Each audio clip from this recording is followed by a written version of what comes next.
Hey y'all, it's Grace and you're watching Finally 50, where I'm documenting my journey towards turning 50 and becoming the best version of myself that I can possibly be.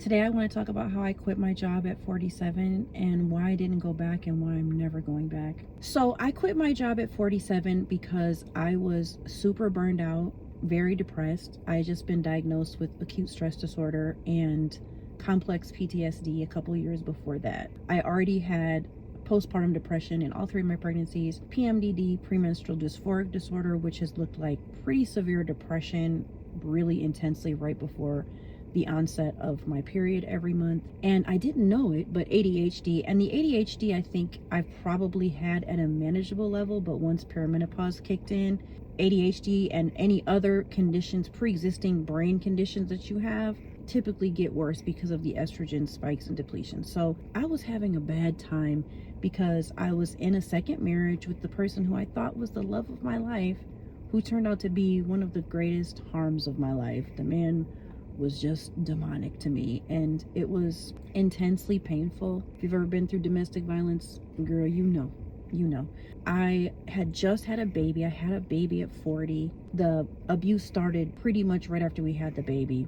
But while I was 8 weeks pregnant with the baby, I lost my salary position before that, not the one I'm going to tell you all about. They went out of business abruptly. No money, no unemployment, no nothing. So we started plunging. We went down to one salary. There's something about the combination of struggling really hard financially and having 3 small kids and being abused. It was just too much.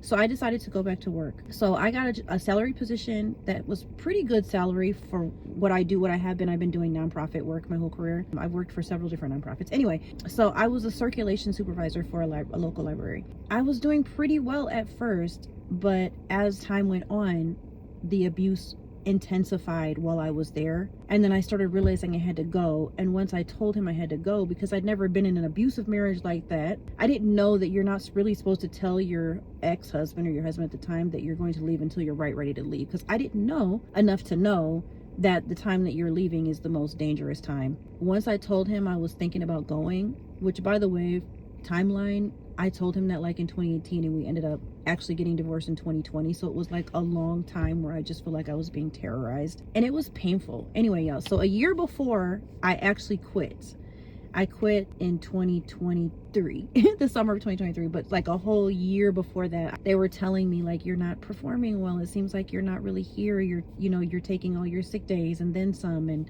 using all your vacation. I mean, I had used up every little bit of everything just trying to get better because I was in a pretty bad place. 5 months before I quit, I had a mental breakdown so thoroughly that I couldn't function. I actually couldn't get out of bed, and I told them, I literally can't come in. Like, I need a week or more off. So I went and got a therapist, and I started doing emergency EMDR, and I actually did take 2 weeks off. EMDR, by the way, this is other subject, but EMDR was life-saving for me. It really did save my life, because I was ready to check into a psych ward or end it all. It was pretty bad.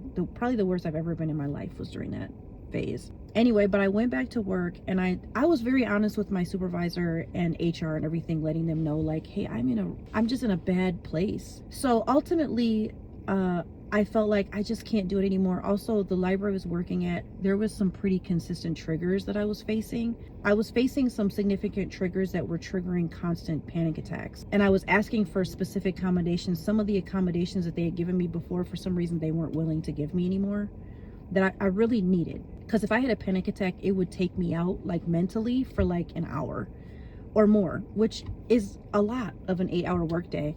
So I left, and I was like, let me just get like a real simple job. So I got like a job doing sales at like a furniture shop, just trying to, a small hourly plus commission. Hourly jobs, they don't accommodate your need as a parent, because I still had 3 school-age kids at the time. I had 1 in elementary, 1 in middle school, and 1 in high school. And so, yeah, they were not trying to accommodate. I was just like, it's 4 o'clock. I have to pick up my kids from school. And they were like, sorry, you're on the schedule till 6. I'm like, this is weird. My whole life has been salaried nonprofit jobs, and they're like, yeah, go pick up your kids, whatever. It's just a real chill environment. So to go to hourly where they're like, you literally can't leave. And I was just like, yeah, you can really go yourself, because I'm not going to leave my kid at school because of your rigid schedule. So that, needless to say, that didn't work. But I was like, let me try to get something else that will work for me, because I know there's so many options. So I started doing everything: Trusted, Heard, Uber, anything I could where I could set my own schedule. But I was never making enough. So I'll tell you the pros and the cons. The cons have been this whole time, because it's been 3.5 years now since I left that. The cons have been losing my medical insurance, and I'll just add the pro with it. The pro was I was able to get on Medicare or Medicaid, whichever one is for my age range. I always forget which one. The cons was obviously not being able to afford, food and things like that. The pro is I was able to get on SNAP benefits, and I'm still on SNAP benefits. I was never able to have enough money, and I realized probably like 6 months in, I can't keep doing this. A couple people had helped me. Like, one of my friends was just like, I will help you, I have enough. And then something else happened. Oh, my mom had died like in that time frame too. And then like at some point I got I'll just tell you, I got like a $16,000 insurance payout from my mom's insurance, and I wasn't expecting it. I didn't know it was there. They just all of a sudden called us one day and said, hey, here's this money. And so that like got me through another chunk. But I realized like something has to change. I can't live like this. And one of my girlfriends was like, why don't you go back to school, because then you'll have access to Grad Plus loans. And I was like, oh, I'm gonna go into debt, because I didn't have any school loans prior to this.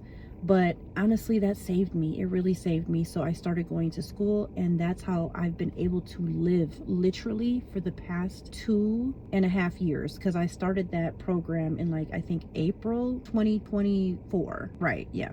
Forgive me if I'm getting my timeline wrong. Since then, I've been able to just survive off of Grad Plus loans, SNAP, Medicare, Medicaid, doing gig work here and there, like driving for Uber and driving for Expedite. And now I've added a few more DoorDash and doing Trusted Heard gigs, which is an app.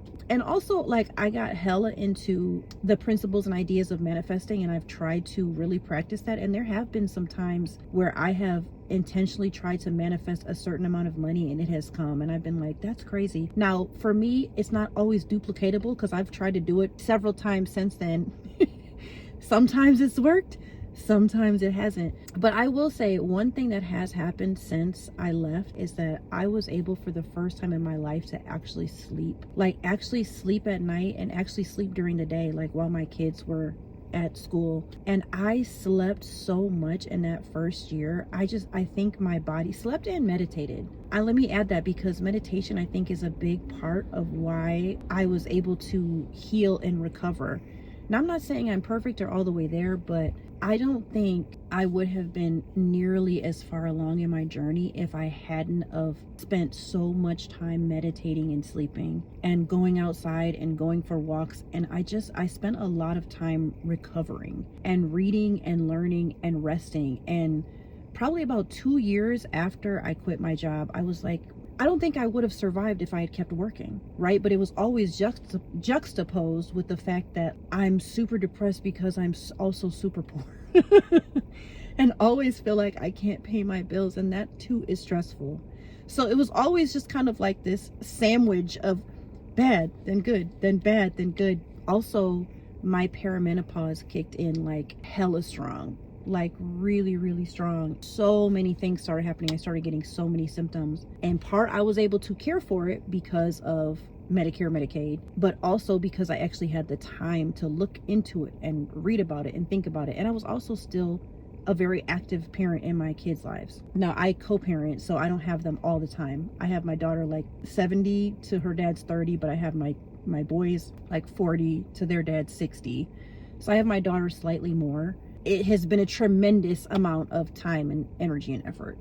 Have I looked for full-time work since then? Yes, because there have been points where it's like, I can't keep doing this. And also, I'm going to graduate. At some point, these loans are going to run out. I have tried everything in me to make social media work because I knew it would be so challenging for me right now. Even with my kids' schedule now, update, it's, today's December, whatever, 2026. Oh no, it's not December. Oh my God, it's January. It's January.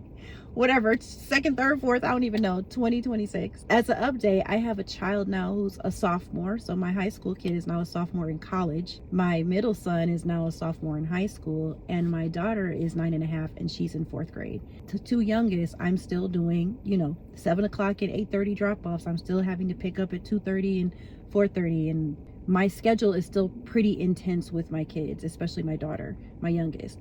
So I have thought long and hard about why I don't want to go back. And part of the reason why I don't is because I don't feel like, well, there's several, y'all, but I don't feel like I can care for myself the way I need to if I go back.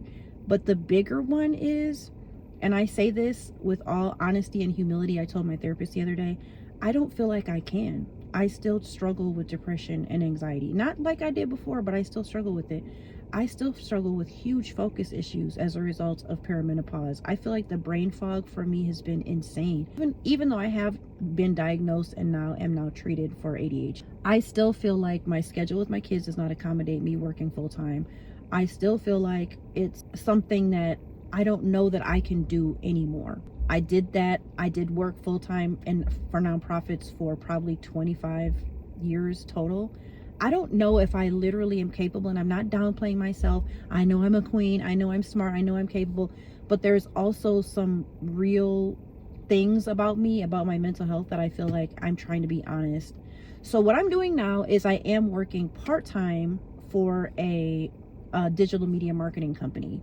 And I'm doing gig work. I still do, DoorDash and Uber Eats and Uber and Expedite and Trusted Herd. I'm still writing and I'm still podcasting. I have a podcast and I'm still doing TikTok. And now I'm starting this as a potentially new income stream. Oh, and I also have a digital marketing business. So, I'm staying busy. It's not like I'm not working. I just recognize like my limitations. But it's not to the point where I can say, so y'all, here's this pretty bow. It all worked out perfectly for me, because I'm still financially vulnerable.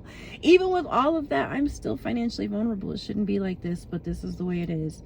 So I'm hoping that I can update y'all in some months and be like, I took the risk and I'm still not going back full time. And it's all going to work out. It has worked out. And I cannot wait to tell y'all that. I literally can't fucking wait to tell y'all that. But right now I'm trusting and believing and having faith. So that's a part of my story, and there'll be more tomorrow. So I'll see y'all later. Bye.